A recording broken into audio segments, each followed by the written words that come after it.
भगवान बुद्ध आणि त्यांचा धम्म ह्या ग्रंथाचे लेखक विश्वभूषण भारतरत्न परमपूज्य बोधिसत्व डॉक्टर बाबासाहेब आंबेडकर हे आहेत. भगवान बुद्ध आणि त्यांचा धम्म या ग्रंथातील चतुर्थ खंड चालू असून चतुर्थ खंडातील भाग दुसऱ्यामध्ये आपण चॅप्टर 1 आहे कर्मामधला, तर ते आपण आज पाहणार आहोत. त्या अगोदर रोजच्या नियमाप्रमाणे आपण समर्पण घेऊया. सुखो बुद्धानुमुपादो सुखा सदम देसना सुखा संगस्स सामगे समागान तपो सुखो. सुखद बुद्धाचा जन्म, सुखकर सद्धम्म उपदेश, सुखकर संघ एकता, सुखद समूह तपस्या. धम्मपद बुद्ध गो 14:194. समर्पण इथं संपलेलं आहे आणि आजच्या भागाला म्हणजे आजच्या कर्मामधला चॅप्टर 1 आहे. बौद्ध आणि ब्राह्मणी कर्मसिद्धांत समान आहेत काय?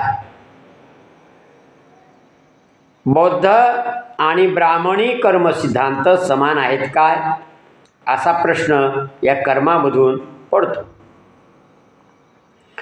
बौद्ध धम्मात कर्मसिद्धांता इतका इतर कोणत्याही सिद्धांताने गोंधळ निर्माण केलेला नाही. बौद्ध धर्मात त्याचे स्थान कोणते मग, आणि त्याचा विशेष अर्थ काय आहे हे अगोदरच सांगितलेलं आहे. अज्ञ हिंदू न समजता केवळ शब्द साम्यावरून असे म्हणतात की बौद्ध धर्म अथवा ब्राह्मणी वा हिंदू धर्म एकच आहे. म्हणजे ब्राह्मणी धर्म आणि बौद्ध धर्म हे एकच आहेत शब्द साम्यामुळं. परंतु त्या दोन्हीमध्ये आपण मागच्या भागामध्ये पाहिलेला आहे, मागच्या व्हिडिओमध्ये, तर त्याच्यामध्ये दोन्हीमधला भेद काय आहे, धम्मामधला आणि धर्मामधला, हे आपण पाहिलेलं आहे. सुज्ञ आणि सनातनी ब्राह्मणही असेच म्हणतात.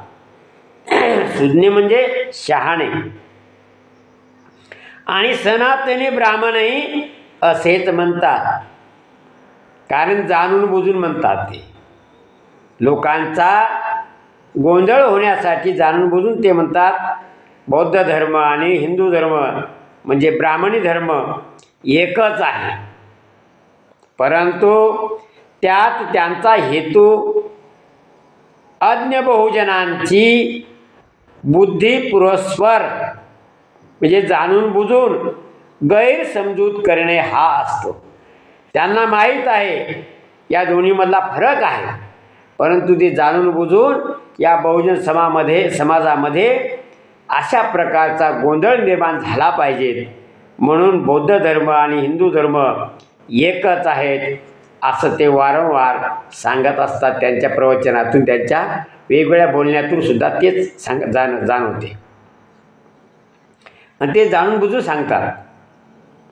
सुशिक्षित ब्राह्मणांना माहीत असते की बौद्धांचा कर्मसिद्धांत ब्राह्मणी कर्मसिद्धांतापेक्षा भिन्न आहे, आणि तरीही ते म्हणत राहतात की बौद्ध धर्म आणि ब्राह्मणी अथवा हिंदू धर्म एकच आहे.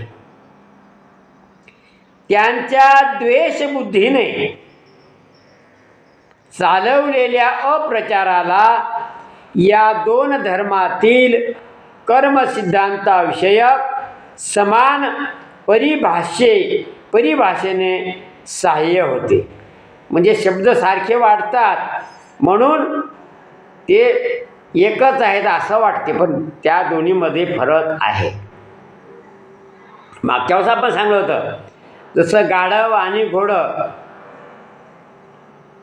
याच्यामध्ये फरक जसा आहे तशाच प्रकारचा या दोन्हीमध्ये फरक आहे. सोनं आणि पितळ म्हणाल जमल काय? सोन्याला सोनंच म्हणावं लागेल आणि पितळीला पितळच म्हणावं लागेल. म्हणून वस्तुस्थिती काय आहे याचे सूक्ष्म परीक्षण करणे आवश्यक आहे. म्हणून खरं काय आणि खोटं काय यासाठी बारकाईनं आपण अभ्यास करून ते समजून घेतलं पाहिजे. शब्दाचे कितीही साम्य असले तरी बुद्धाच्या कर्मसिद्धांताचा अभिप्राय हा विज्ञानवादी आहे, नाही का? ब्राह्मणी कर्मसिद्धांताच्या अभिप्रायापेक्षा वेगळा आहे.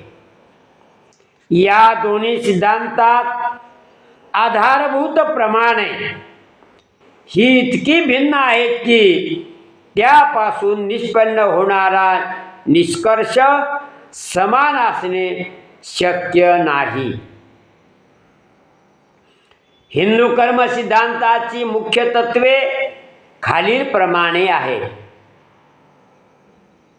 हिंदू कर्म सिद्धांत हा आत्म्याच्या अस्तित्वावर आधारलेला आहे.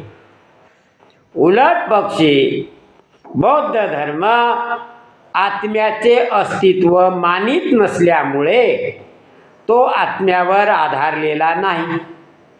एवढा सरळ आणि साधा आणि सोपा म्हणजे समजत असून सुद्धा आपण गोंधळात पडतो. ते गोंधळात पाडण्याचा प्रयत्न करतात जाणून बुजून. ब्राह्मणी कर्मसिद्धांत हा आत्म्याच्या जन्मजन्मावर जन्मांजन्मावर आधारलेला आहे.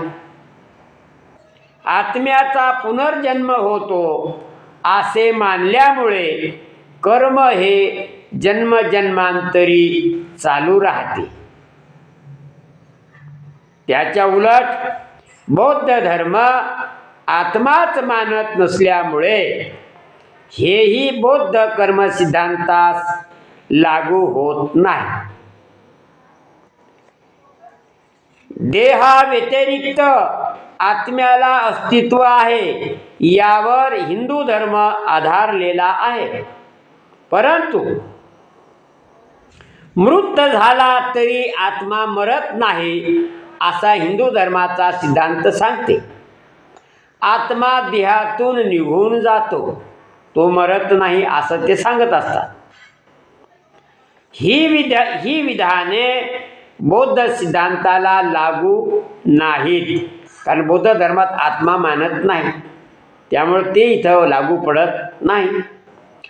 मग हिंदू कर्म सिद्धांताप्रमाणे माणसाने कर्म केले तर त्या कर्माचे विविध परिणाम होतात. त्याचा पहिला परिणाम म्हणजे कर्त्यावर होणारा आणि दुसरा आत्म्यावर होणारा. पहा, म्हणजे त्या कर्माचे दोन वेळा परिणाम दाखवतात तिथे, एकदा आत्म्यावर आणि एकदा त्या माणसाच्या शरीरावर, नाही का? कर्त्याच्या प्रत्येक कर्माचा आत्म्यावर संस्कार होतो, कारण तो आत्मा त्या माणसाच्या आत असते असं सांगतात.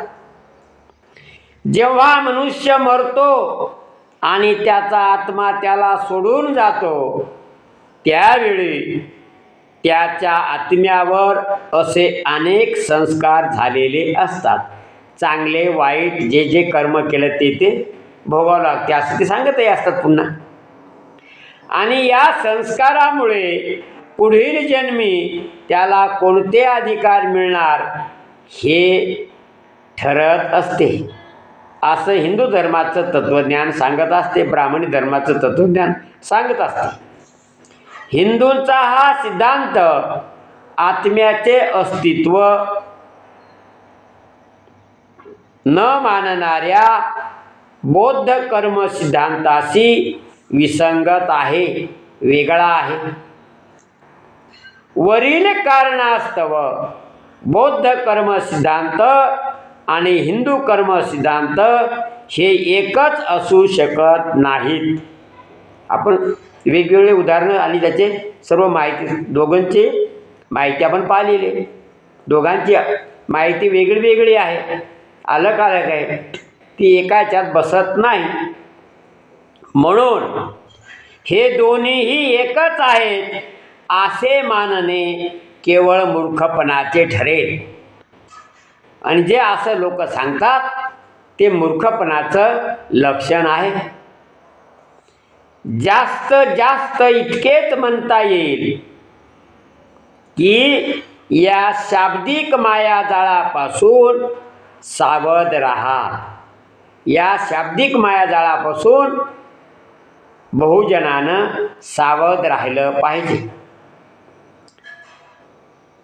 आता गत कर्माचा भविष्य जन्मावर परिणाम होतो असे बुद्ध मानतो काय? तर यामधला कर्मामधला दुसरा भाग पाहिलो आपण. कर्मामधला दुसरा चॅप्टर, गत कर्माचा भविष्य जन्मावर परिणाम होतो असे बुद्ध मानतो काय, असा प्रश्न इथं निर्माण झालेला आहे. कर्म सिद्धांत बुद्धाने सांगितला, कराल तसे भराल, कराल तसे भराल, हे बुद्धाने सांगितलेलं आहे, खरं आहे. असे सांगणारा तो पहिलाच होय.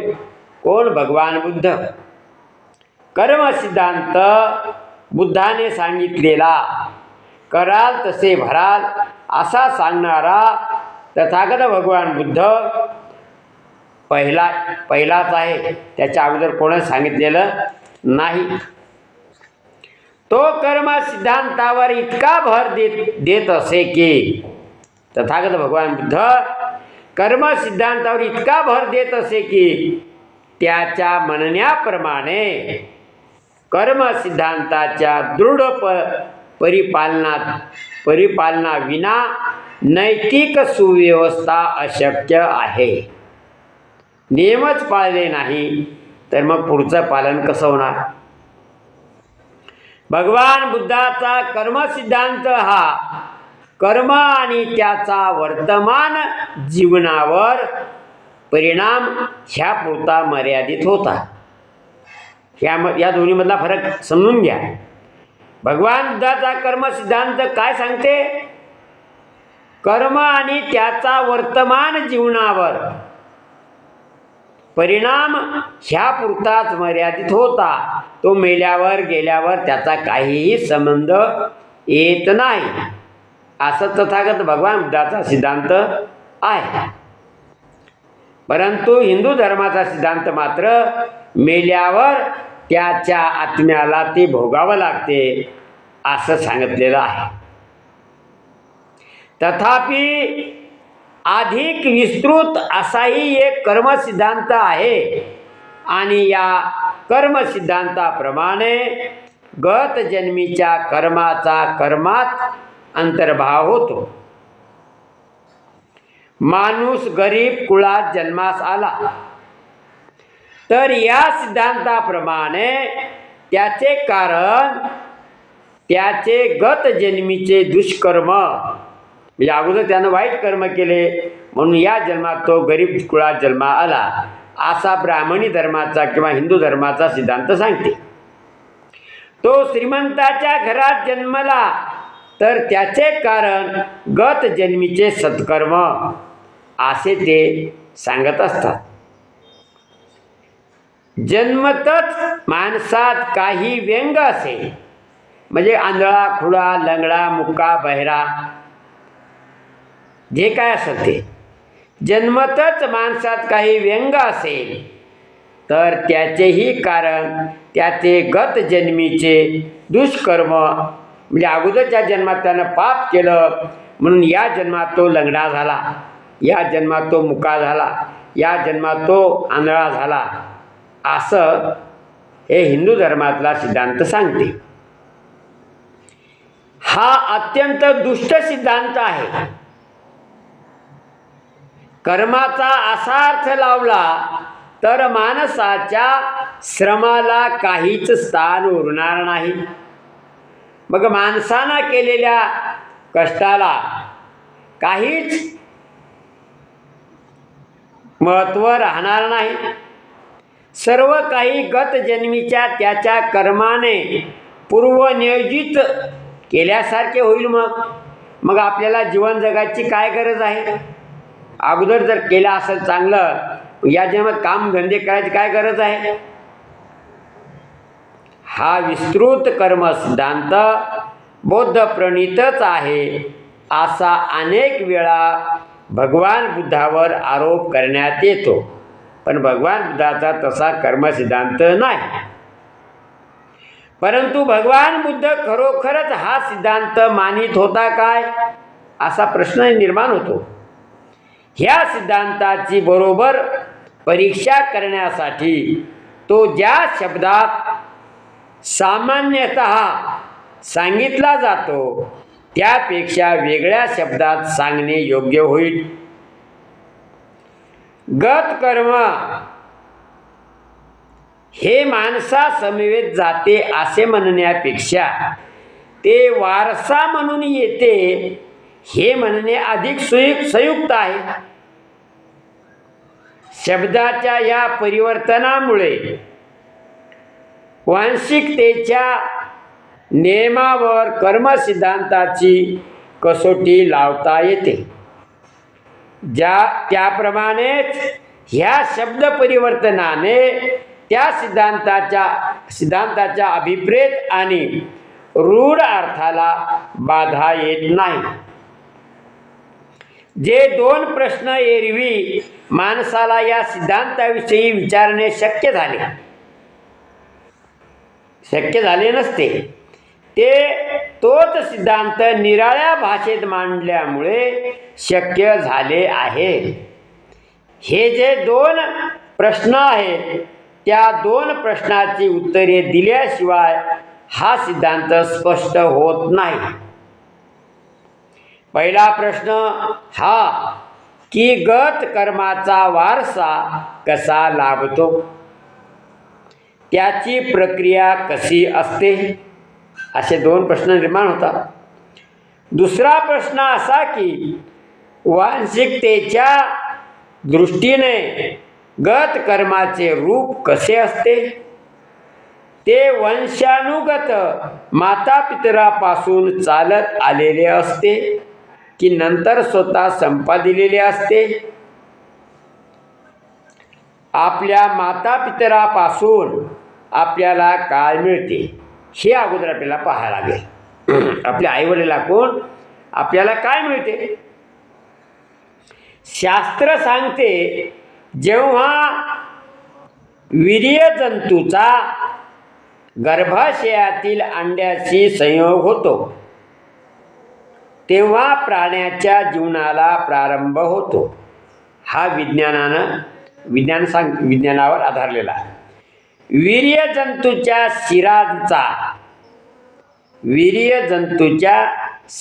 शिराचा आतड्यातील वीर्यजंतूच्या शिरांचा अंड्यातील केंद्राणु प्रवेश होणे म्हणजे उत्पत्तीचा प्रारंभ. प्रत्येक मनुष्य प्राण्याचा उगम हा मातेच्या गर्भाशयातील अंडे आणि पित्याच्या वीर्यजंतू यांच्या संयोगाने म्हणजे दोन सजीव पदार्थाच्या दोन कणाच्या युतीने होत असतो. ह्या विषयासंबंधी चर्चा करण्यासाठी जो यक्ष बुद्धाकडे आला होता त्याला माणसाची उत्पत्ती माता पितरामुळेच होते असे बुद्धाने सांगितले. त्यावेळी भगवान बुद्ध राजगृहाजवळील इंद्रकर पर्वतावर वास करीत होते म्हणजे राहत होते. यक्ष त्यांच्याजवळ जाऊन म्हणाला, भगवान म्हणतात पार्थिव आकार म्हणजे रूप माणसाचं पार्थिव आकार रूप म्हणजे जीव नव्हे. मग जीव शरीर कसा होतो? मग जीव सशरीर कसा होतो? जीवाला ह्या अस्थी हे जठर कोठून मिळतात? आईच्या गर्भाशयात हा आत्मा कसा लटकलेला असतो? असे पुष्कळ प्रश्न इथं निर्माण होतात. याला भगवंताने उत्तर दिले. भगवान बुद्ध काय सांगतात हे लक्षात घ्या, बारकाईने लक्षात ठेवा. भगवान बुद्धांनी उत्तर दिले, प्रथम कलल होतो. प्रथम कलल होतो, नंतर अर्बुंद. पहिल्यानं कलल होतो, नंतर अर्बुंद.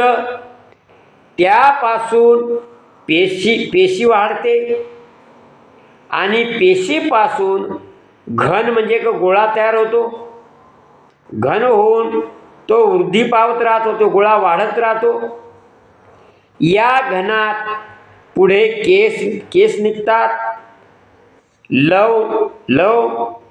लव निघते, नखे येऊ लागतात आणि जे काही अन्न पेय आई घेते म्हणजे खाते, जेवण करते आई, त्यावरच पर्यायाने आईच्या गर्भाशयातील बालक जगते आणि वाढते.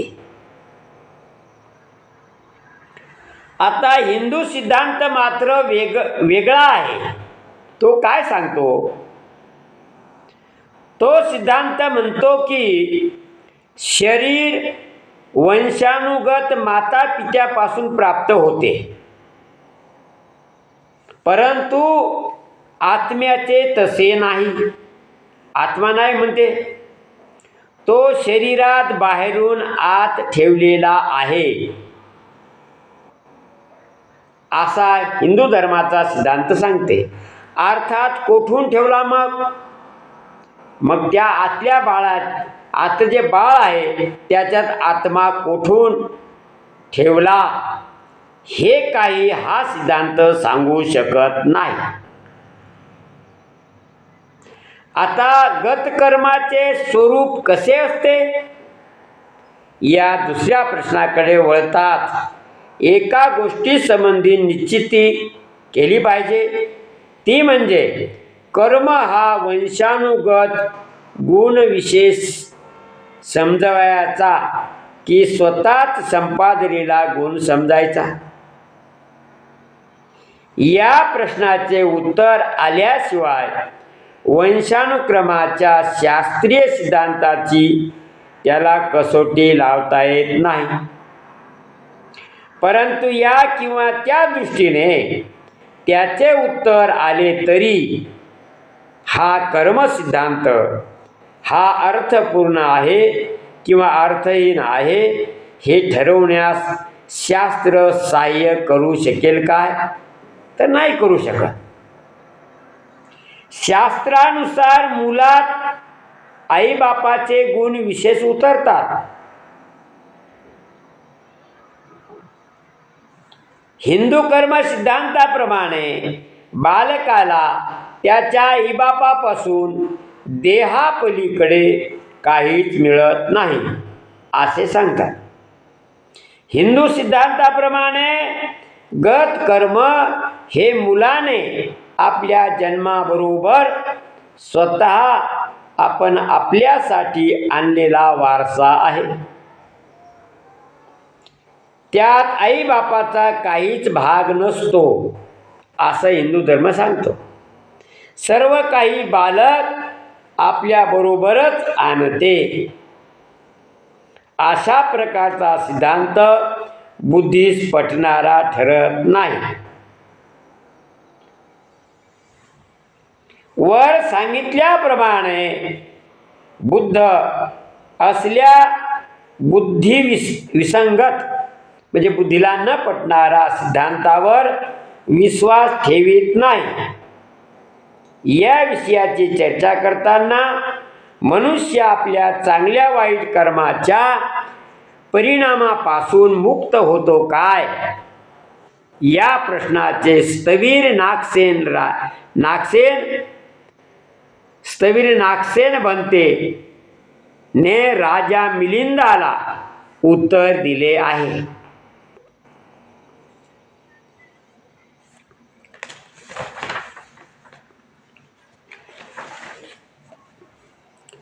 जर पुनरुत्पत्ती झाली नाही तर तो आपल्या कर्माच्या परिणामापासून मुक्त होतो. जर पुनरुत्पत्ती झाली तर तो मुक्त होणार नाही. राजा मिलिंद म्हणाला, नागसेन म्हणते, एक उदाहरण देऊन आपले म्हणणे अधिक स्पष्ट करा. राजा मग तो मिलिंद नागसेन म्हणते काय म्हणतो, राजा असे समज, एक मनुष्य दुसऱ्या माणसाचे आंबे चोरतो. एक मनुष्य दुसऱ्या माणसाचे आंबे चोरतो. चोरणारा शिक्षा पात्र ठरतो काय? तर म्हणते होय.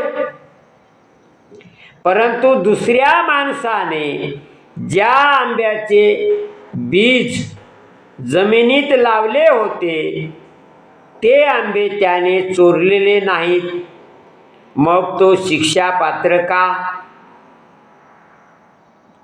कारण त्याने जे आंबे चोरले ते लावलेल्या आंब्याचेच परिणाम स्वरूप होते. त्याप्रमाणेच हे राजा, हे नामरूप चांगले अथवा वाईट कर्म करते आणि त्या कर्मापासून दुसरे नामरूप जन्मास येते. म्हणून पाहिले नामरूप आपल्या दुष्कर्मापासून विमुक्त राहू शकत नाही. वा, छान नागसेन बनते, अशा प्रकारे मिलिंद राजा म्हणाला. राजा पुढे म्हणाला, जेव्हा या नामरूपाने कर्म केले तेव्हा त्या कर्माचे पुढे काय होते? मग पुढे नागसेन म्हणतात, ज्याप्रमाणे सावली माणसाला सोडित नाही त्याप्रमाणे गत कर्मही त्याच्याबरोबर जाईल.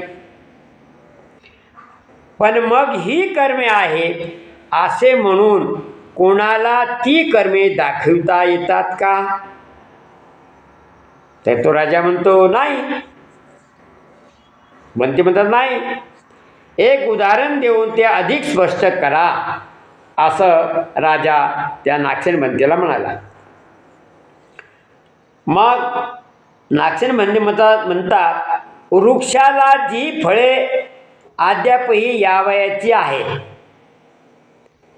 ती हे राजा दाखविता येतील काय? मग त्या नागसेन म्हणते ना, त्या मिलिंद राजाला प्रश्न केला की आता तो आंब्याचं झाड आहे आणि त्या आंब्याच्या झाडाला आपण जर पाहायला गेलो त्याला आंबे नसतात, पण कालांतराने त्याच आंब्याच्या फांद्याला बरोबर त्या फांद्यामधून बरोबर फुलोरा येतो आणि त्याच्यापासून आंबे येतील, हे आपण सांगू शकतो. पण सध्या येतील असं सांगू शकतो ना आपण. ती भावी फळे येथे आहेत किंवा तेथे आहेत हे आपण सांगू शकतो का? ते आंब्याचे फळं बुडात आहेत का खांटीत आहेत का पानात आहेत असं आपण सांगू शकतो का? असे कोणाला म्हणता येईल काय? निसंशय नाही, असं कोणी सांगू शकणार नाही. त्याप्रमाणेच हे राजा, जोपर्यंत जीवनाचे सातत्य खंडित झाले नाही तोपर्यंत कृतकर्मे दाखविता येत नाही. वा, छान नागसेन बनते. अशा प्रकारे नागसेन बनते ना, त्या मिलिंद राजाला उदाहरण देऊन हे उदाहरण स्पष्ट करून सांगितलं.